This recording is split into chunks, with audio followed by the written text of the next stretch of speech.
นุ่มอุดรมาเยี่ยมมายามเจ้ามื้อนั้นเป็นจังได๋เนาะรู้สึกของน้องดีใจบ่ดีใจดีใจจักเปอร์เซ็นต์100%เลยแม่นเป็นจังไดอ้ายเพิ่นมาเยี่ยมมายามคันอ้ายเพิ่นมัก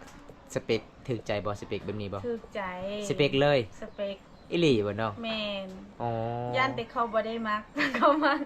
เฮาก็มักคันอ้ายเพิ่นมักเจ้าก็มักมักคันอ้ายเพิ่นมักเจ้านี่เจ้าสิเอาเท่าไหร่ค่าดองเจ้านะคันเจ้าว่าสิมักแท้50 ล้าน50 ล้านสมมุติว่าอ้ายเพิ่นบ่มีเงินบ่มีคำเด้ลดอยู่บ่ลดเอาก็ได้ลดเอาเท่าใดเนาะมัน40 ล้านอ้ายเพิ่นมีเงินแค่20ล้านได้สิเอาได้บ่จะว่าอ้ายเพิ่นรอเอาได้โอ้แสดงว่าน้องนี่มักแฮงลิเนาะอีกมื้อหน้าอ้ายเพิ่นเว้าว่าถ้าน้องบ่มีผู้บ่าวถ้าน้องมีผู้บ่าวก็แล้วแต่อ้ายเพิ่นอยากมาเยี่ยมมายามได้บ่ได้เนาะยังบ่มีผู้บ่าวยังบ่มีผู้บ่าวแม่นยังโสดตอนนี้ยังบ่มีเนาะบ่มีอ๋อคันถ้ามีผู้บ่าวก็ให้อ้ายเพิ่นมาได้คันถึกใจเพิ่นจะเลิกเลยกับผู้บ่าวเจ้าเลิก ถ้าอ้ายเพิ่นมามื้อหน้าอ้ายเพิ่นจะซื้ออาหารให้เจ้าเฮ็ดกินให้อ้ายเพิ่นกินได้บ่ได้แล้วก็อ้ายเพิ่นบอกว่าอยากไปรับชมธรรมศาสตร์หมู่บ้านน้องสิพาไปบ่พาไปใส่แถวใดแน่แถวป่าบ่แถวป่าว่าแบบคิดฮอดคือกันแต่ว่าคิดฮอดผู้บ่าวพังเพราะว่าอ้ายเพิ่นใจดีหลายเนาะ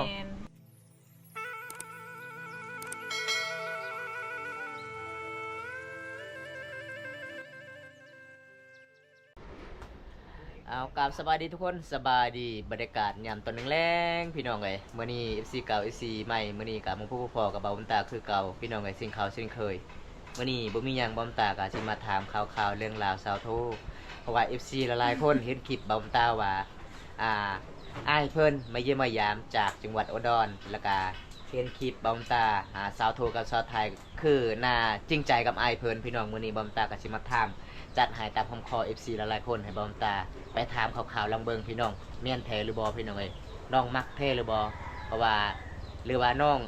สร้างคอนเทนต์เอาเดี๋ยวมื้อนี้บ่มตาก็สิถามให้ FC ได้รับรู้นำกันพี่น้องไปรับชมกันเลยสบายดีจ้าคุณงามโอ้ยสบายดีปาอากาศหนาวเนาะวันนี้เนาะ มาเยี่ยมมายามแรงๆพอดีน้องนึ่งข้าวเลยบ่อ๋อไอ้พลอยเมย์ไปใส่เนาะมื้อนี้อยู่ตารางเพื่อนว่าแม่นอยู่กะเตะบ่ คือบ่คือสาวบ้านภูมิมีคอยถามไว้พ่อแม่ไปใส่อีเมคอยอยู่กะเตะโอ้ยอยู่กะเตะคือตารางเพื่อนผู้นึงว่าเจ้าจักซื้อหยังได้เงินจักซื้อเป็งนัวบ่อยเอาแล้ว เกลือคือบ่อยมื้อนี้อายก็มาถามข่าวๆเรื่องราวเด้อเพราะว่ามี FC หลายๆคนให้บ่าวตาไปถามว่าเห็นคลิปบ่าวตาที่นุ่มอุดรมาเยี่ยมมายามเจ้ามื้อนั้นเป็นจังได๋เนาะรู้สึกของน้องดีใจบ่ดีใจจักเปอร์เซ็นต์100%เลยเป็นจังไดอ้ายเพิ่นมาเยี่ยมมายามคันอ้ายเพิ่นมักสเปคถูกใจบ่สเปคแบบนี้บ่ถูกใจสเปคเลยสเปคอีหลีบ่เนาะแม่นอ๋อย่านแต่เขาบ่ได้มักเขามักเฮาก็มักคันอ้ายเพิ่นมักเจ้าก็มักอ๋อคันอ้ายเพิ่นมักเจ้านี่เจ้าสิเอาเท่าไหร่ค่าดองเจ้านะคันเจ้าว่าสิมักแท้50 ล้าน50 ล้านสมมุติว่าอ้ายเพิ่นบ่มีเงินบ่มีคำเด้ลดอยู่บ่ลดเอาก็ได้ลดเอาเท่าใดเนาะมัน40 ล้านอ้ายเพิ่นมีเงินแค่20ล้านได้สิเอาได้บ่จะว่าอ้ายเพิ่นรอเอาได้โอ้แสดงว่าน้องนี่มักแฮงลิเนาะคือชาวไทยคือกันเด้ชาวไทยเว้าๆโอ้ข่อยมักแฮงอ้ายเพิ่นยันแต่อ้ายเพิ่นบ่มัก เพราะว่า FC หลายๆคนก็เบิ่งในคลิปเขาก็ฮู้เด้น้องจริงใจบ่มันบ่คือสาวเวียนเวลาอ้ายเพิ่นมาเยี่ยมมายามก็บ่ปากบ่เว้าเนาะคือน้องๆนี่โอ้หลายๆคน FC ก็มีความรอยยิ้มแล้วก็นิสัยดีมีหยังก็ย่อให้อ้ายเพิ่นกินอีกมื้อหน้าอ้ายเพิ่นเว้าว่าถ้าน้องบ่มีผู้บ่าวถ้าน้องมีผู้บ่าวก็แล้วแต่อ้ายเพิ่นอยากมาเยี่ยมมายามได้บ่ได้เนาะยังบ่มีผู้บ่าวแม่นยังโสดยังโสดก็สมมุติว่าอันนี้บ่ตาสมมุติเด้อสมมุติว่าน้องมีผู้บ่าวแล้วก็ให้อ้ายเพิ่นมาบ่มาตอนนี้ยังบ่มีเนาะบ่มีอ๋อคันถ้ามีผู้บ่าวก็ให้อ้ายเพิ่นมาได้นี่พี่น้องเอ้ยคันถึกใจเพิ่นจะเลิกเลยกับผู้บ่าวเจ้าเลิก พี่น้องเอ้ยสาวโทนี่คันไอายเพิ่นมานี่คันมีผู้บ่าวแท้นี่น้องก็สิเลิกเพิ่นว่า แสดงนี่เจ้ามักแฮงลีเนาะ แม่ มักแฮงเด้อทุกคนเด้ออันนี้ก็สาวโทเนาะถ้าไอายเพิ่นมามื้อหน้าไอายเพิ่นจะซื้ออาหารให้เจ้าเฮ็ดกินให้ไอายเพิ่นกินได้บ่ ได้ ได้แล้วก็ไอายเพิ่นบอกว่าอยากไปรับชมธรรมศาสตร์หมู่บ้านน้องน้องสิพาไปบ่ พาไป พาไปใส่แถวใดแน่แถวป่าบ่ แถวป่า แถวป่า สวน เออ ไปเอายุง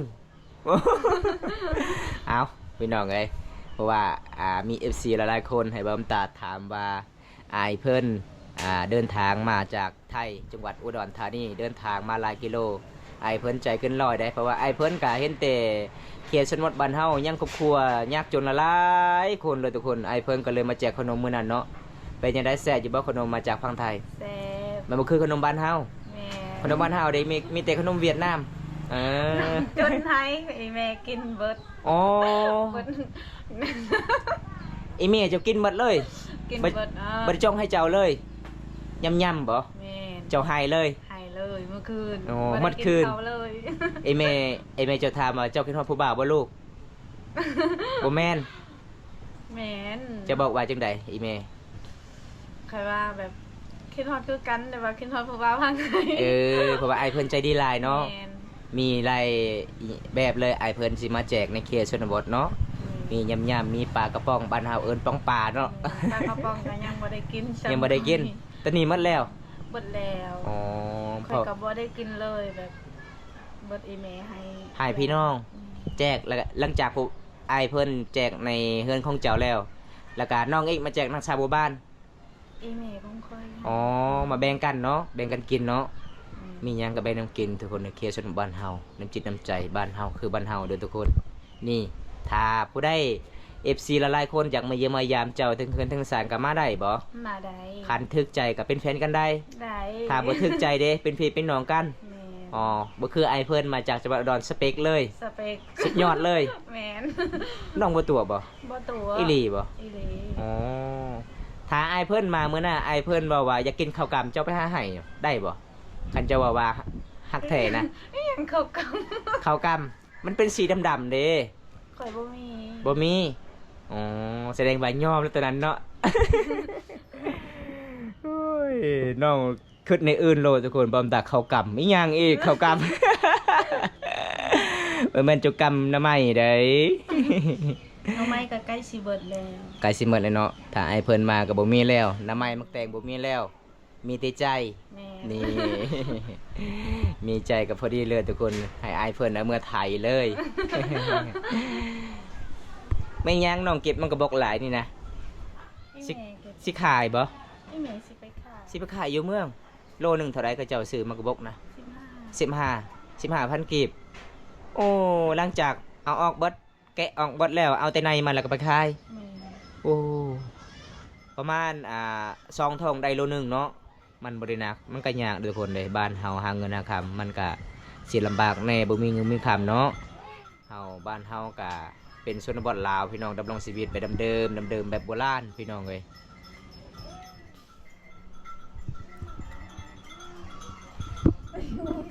ไป เอาไฟของสาวโทมันสิดับแล้วทุกคนเลย โอ้มาบ้านสาวโทสาวไทยร่มณ์ดีเลยทุกคนเลยบอมตากับมาทางข่าวๆนุ่มไทยมาเยี่ยมมายามตอนนั้น โอ้คักเนาะเฮือนเจ้าเนาะเมื่อแม่นเจ้าบอกกินข้าวปะอยู่นี่บ่ บอยพอเคยกิน อีแม่อีพ่อ แม่น อ๋อ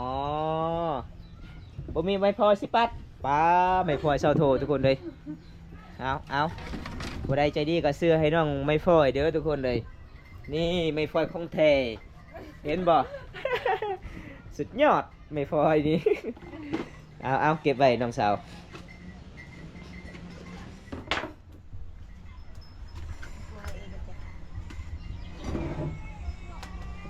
ไปเติบโยฉะดงอะไรคะ สาดงสาดงไปบ้านยังสาดงขยะเหรอขยะลาย แม่น เพื่อนเจ้ามันหกโอ้เอาอีพ่อเพิ่นกินข้าวอีพ่อเพิ่นก็ไม่ได้ไปปัดกวาดเลย น้องกันนึ่งข้าวเนี่ยตอนนี้พอกินข้าวน้องบ่ได้อยู่ในพ่ออ้ายบ่จะอยู่กับไปพ่อบ่อ๋อเลยอยู่กับผู้บ่าวเนาะ ปอมตามาเยี่ยมมายาม โอ้ยมี FC คนหนึงคอมเมนต์ว่าคอยกับเจ้านี่เป็นผู้เมียกันบ่แม่นเนาะ FC ก็ต้องเข้าใจผิดเนาะ ปอมตากับชาวโทไปทางใดก็มักเดียวกันเด้อทุกคนสาวเวียนคือกันเขาบอกว่าปอมตาเป็นแฟนกับสาวเวียนโอ้ยเฮาก็มักหยอกแบบนี้เนาะคันบ่ได้หยอกบ่ได้ม่วนพี่น้องเอ้ยเฮาต้องหยอกต้องโหแซแบบนี้เฮากับบ้านเฮาภาษาก็ฮู้จักอิหยังก็ฮู้จักเบิดก็เลยหยอกกันทุกคนเนื่องข้าวให้ข้าวไหม้บ่อ๋อระวังได้ไฟไหม้หวดเจ้าได้น้องเอ้ยโอ้บ่ได้เฮ็ดหวดเจ้าคืองามแท้ ชื่อเอา ซื้อมาเท่าไหร่อันนี้นะ30,000กีบมาเมื่อนี่ซีตุยเนาะ มาสุดก่อนหมดแดงกัดคอ จะเป็นมดแดงบ่ แหม ไม่ยั่งถึงนะ ถึงใหม่ ถึงไหมจะไปหาหน้าไหมอ๋อคอยเลยตกใจ บุญแต่มันเศร้าไวเนาะ อารมณ์ดีตลอดเลยสาวโทประมาณจังนาทีแล้วเขาเจ้าจึงสุกประมาณจังนาทีน้อง ไหนนำไทยไป1 ชั่วโมง 1 ชั่วโมง ประมาณ30เนาะบ่คือสาวยังก็ขอถามว่าสาวกกเขาเจ้าสุกประมาณจังนาที1 นาทีโย่1 นาทีทุกคนเลยมาเมื่อนี้จะมีฟืนไม้ขยุงเนาะมาดังกลับไม่ดูทุกคนเลยมันก็ติดไว้อยู่ เวลาอากาศหนาวก็คือพิงไฟตลอดเลยไอ้ให้เราไปชนให้รอดเดือนยังให้อายให้ยัง ให้อันนี้ อายให้กับอายให้เจ้ากับอายเจ้าเขาเจ้ามาส่งฮอดเฮือนฮอดศาลเลยอ๋อ5อย่างเนาะแกนนี้เนาะเมื่อหน้าอีกยัง2-3 ปีก็บ่เห็นแล้วเด้อแกนไม่ดูทุกคนเลยบ้านเฮาคือไม่ดูหลายเนาะก็เลยเขาเจ้าก็มาเก็บไว้ที่สิ่งที่เฮ็ดบ่ได้พี่น้องว่าอายก็ได้แบบไอ้แปะลงยันหาอะไรอย่างเราลำแปะอยู่คันรับเซ้นเดียวเข้าใจอยู่บ่ทุกคน น้องว่าฟืนอันนี้ก็คือฟืนไอเฟินไฮเพื่อนน้องกับบ่มีคือการแบ่งกันดังไฟพี่น้องเอ้ยแบ่งกันพี่น้องเอาเป่าไฟตรวจเนาะอากาศหนาวนี่ฟิงไฟสวยเข่ายามแรงนึ่งเข่าโอ้สุดยอดทุกคนได้สาวลาวเขตนี่คนลาวเมื่อคืนหันเซตหาคอยแบบค่อยกับว่าได้ผิดไอ้อย่างเพิ่นว่าสิประจานเอาคอยใครจนว่ากับลาวคอยว่าได้ผิดไอ้อย่างกับเจ้ามากระเซตคอยตั้งแต่เมื่อคืนนี่พอดีแบบคอยบ่ได้เซตน้ำลาวแล้วว่าคอยเซตน้ำลาวคอยว่าสิมักลาวแต่คอยบ่ได้มักลาวแล้วว่าสิประจานเอาในเฟซคนลาวแม่นคนลาวเพิ่นว่าเซตเบิร์ดที่แบบเขาส่งรูปเบาไซแน่แล้วก็รูปเบาดงแน่แล้วก็เพิ่นว่าเจ้าฮู้จักอันนี้บ่ผู้บ่าวเนาะคำจังตะลงดงจูแหละไปปั่นว่ามันแป้ไก่โอ้น่ะมันโยนระคือสุกเลยเนาะโอ้หอมมะลิได้เข้าใหม่ทุกคนเลยหอมคือเจ้าของเลยเด้อ ถ้าพอได้อยากกินข้าวไหม้ของสาวโทรมาเด้อทุกคนเลยช่วงนี้ก็ได้ข้าวไหม้แล้วพี่น้องหอมมะลิได้ทุกคนเลยนี่ขึ้นบ่เม็ดนี่เลยหน้าตาพี่น้องรสชาติก็มีวิตามินหลายได้เข้าให้เขาจะตำด้วยมือแม่นมากระตำเอาตลอดอ๋อตำเอาตลอดเลยหอมมะลิได้โอ้เห็ดข้าวต้มสุดยอดลายหอมขนาดน้องหุงเอาแบบนี้ก็ยังหอมลายเลยอันนี้มันนึ่งหอมแรงเนาะติดกินหอมแรงทุกคนหลังจากนึ่งข้าวเลยไปไซส์บัดนี้ตำข้าวอีกอ๋อยังบ่ได้ตำข้าวยังทันตำข้าวแล้วก็อาบน้ำโอ้วิถีชีวิตสาวลาวคือแบบนี้เด้อทุกคนเลยขยันสุดๆอยู่เฮือนอยู่ศาลเอาผัวแล้วก็ต้องเฮ็ดตลอดเลยเนาะแหงเอาผัวแห้งเฮ็ดตลอดทากระเปงกับบ่ได้ยันผัวให้ เอาบ้านเฮานี่คันทากระเปงนี่ผัวว่าเจ้ามักผู้บ่าวแล้ว อาบน้ำลายกับบ่ได้อีก นผู้บ่าวมัก ยานผู้บ่าวมากบักในได้บ้านเฮาคลำเนาะได้ผัวแล้วก็เจ้าสู่บ่ได้เด้อทุกคนบ้านเฮาผิดหีดแน่นอนทุกคนเลย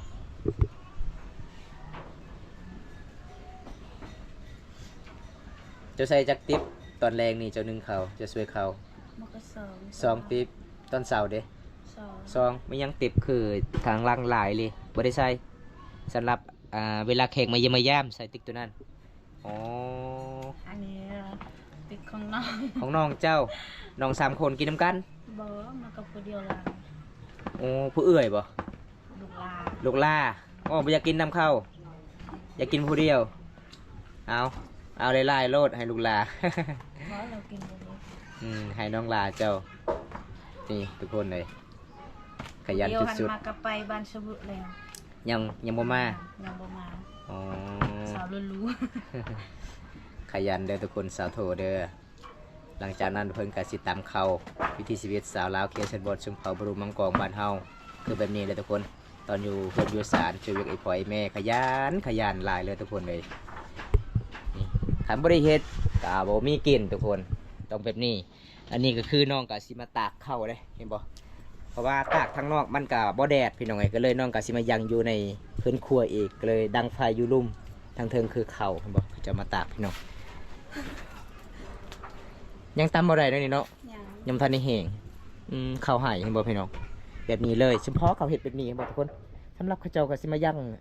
ข้าวแล้วก็เอาไว้เครื่องของต่างๆแบบนี้หลังจากนึ่งข้าวแล้วก็สิตำข้าวอ๋อขยันเด้อทุกคนเลยสาวโทสาวไทยคนโกสาวโทคนงามเอาสาวไทยกับไปหาหน้าไม้สาวโทกับสิตำข้าว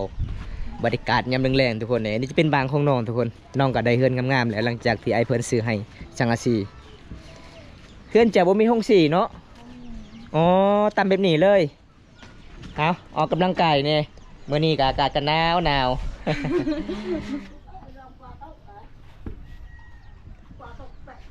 อืม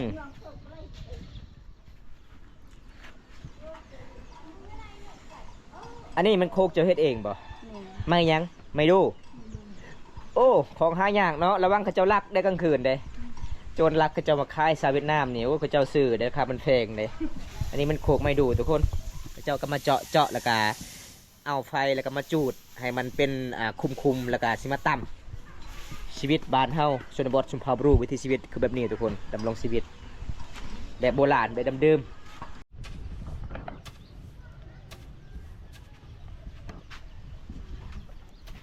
เอาสุดยอดเนาะ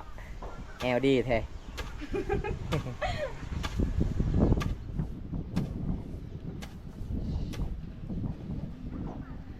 เบิร์ดเห็นบ่ล้นร้ายอย่างนี้นะเจ้าตำข้าวแล้วคิดฮอดผู้บ่าวไทยตลอด เจะคิดลายแอ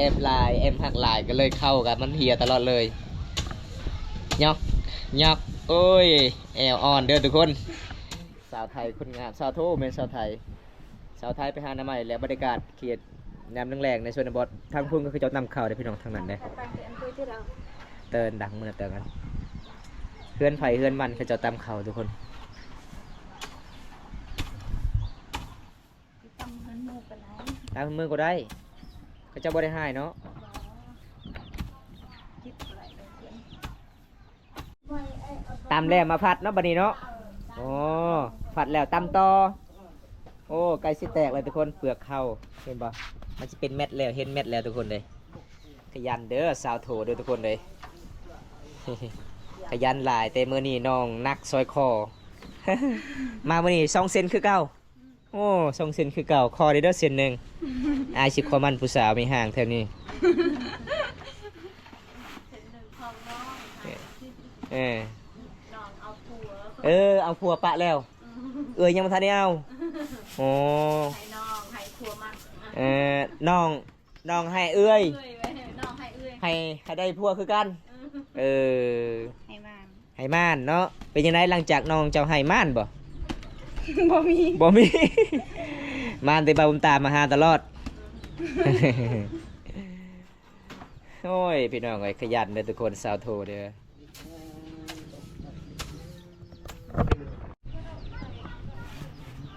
เอาสิพัดเลยเนาะบัดนี้เนาะพัดเป็นอยู่บ่สาวโทบอกว่าพัดแล้วเม็ดเข้าตกเบิดยังเหลือแต่เปลือก ยังเหลือแต่กาบเข้า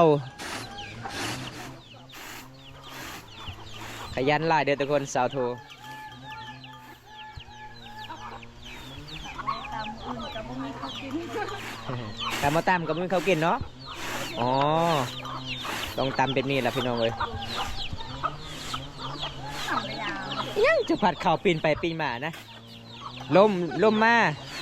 ลมพัดมา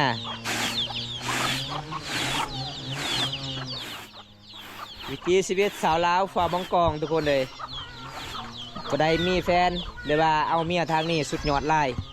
เวียกเฮือนเวียกซานขยันหลายเด้อทุกคนสาวลาวเขตนี้เด้อหมู่บ้านนี้สุดหลายข้าเจ้ากับบุมีหงสีพี่น้องตำเอายังอีกยังจักเทือตำนี่นะยังซองเทือกับเสร็จแล้วเลยเนาะ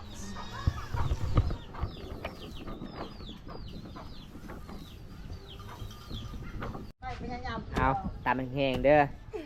ขาตำนี่บ่แล้วนี่แสดงว่าบุมีไผมักได้เจ้าเด้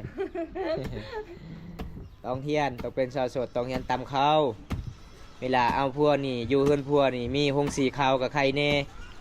ได้พัวแล้วเฮือนพัวบ่มีหยังเลยตุกน้ำสิตักกับบ่มีแล้วเลยสาวโทนี่ก็บ่ได้เฮียน เอาสู้ๆครับสาวลาวเขตนี้ขยันหลาย มือตำข้าวกลับขึ้นมาขึ้นความแม่คือเก่า เห็นบ่ทุกคนแม่นข้าวแม่นใหญ่เนาะกาบมันออกหมดแล้ว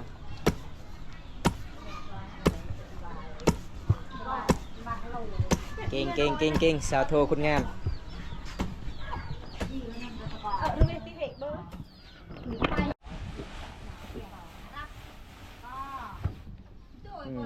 สิแล้วแล้วเนาะวันนี้เนาะยังอีกเทื่อหนึ่งทุกคนก็สิแล้วเลยเด้อเห็นเม็ดขาวแล้วตอนนี้เป็นสีขาวๆเลยทุกคน ยกปนีเรียนจุดเจอเจ้า ไม่ยังนี่ห้ำบ่โอ้อ่อนนี่เนาะห้ำนี่เนาะเก่งเลยทุกคนเลยสาวโทพัดห้ำแต่ห้ำลายๆเลยอมน้ำอ่ะหายเลยเด็กอมที่หาอาดเกินมาตีอ่ะโอ้เนาะจับยักษ์กระเป๋าตันแรงกับเกลือหมูบ่เกลือเป็ดอ๋อเจ้าบ่ได้สำหรับห้ามที่น้องเอาไว้ก็คือให้พี่น้องอ๋อ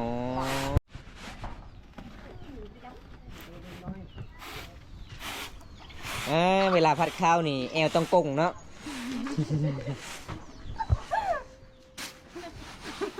ต้องเฮ็ดต่ำๆเลยทุกคนไก่สิแล้วน้องตำอีกยังเทื่อนึงไก่สิแล้วเลยเด้อทุกคนน้องตำข้าวเฮ็ดจังใดพี่น้องบ้านเฮาก็ซ้ำบ้านเฮาดำรงชีวิตเดิมๆเลยทุกคนแบบโบราณพี่น้องเนี่ย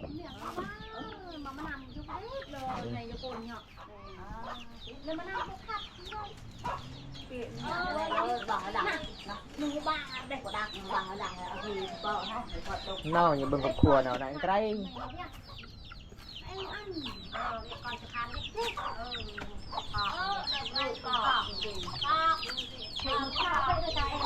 แล้วเนาะวันนี้เนาะโอ้แล้วเด้อทุกคนไหวดีทุกคนบ่ฮอด30 นาทีเด้เสาโตตำข้าวมื้อนี้เอาขยันหลายเด้อทุกคน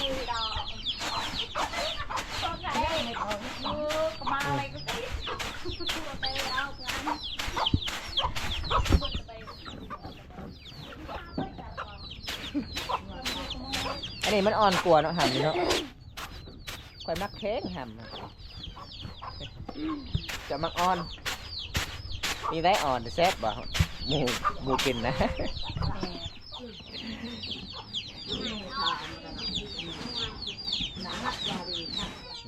เอาใส่กระย่าง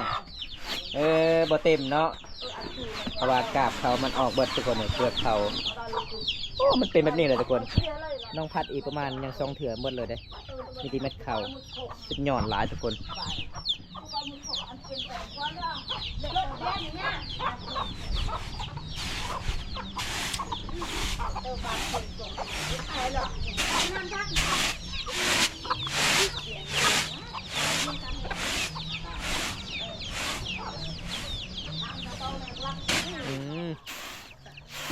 คัก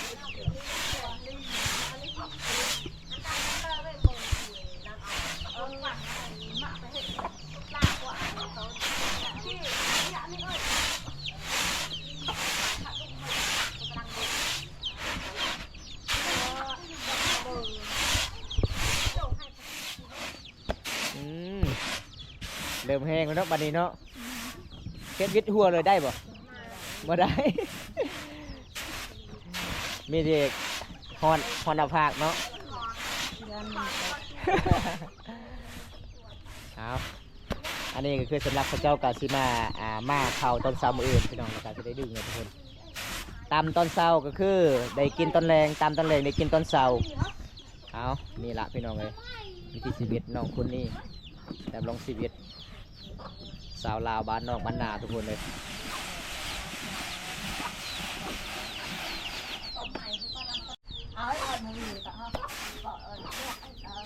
เป็นยังไงเสร็จแล้วเลยเนาะแล้วทุกคนเลย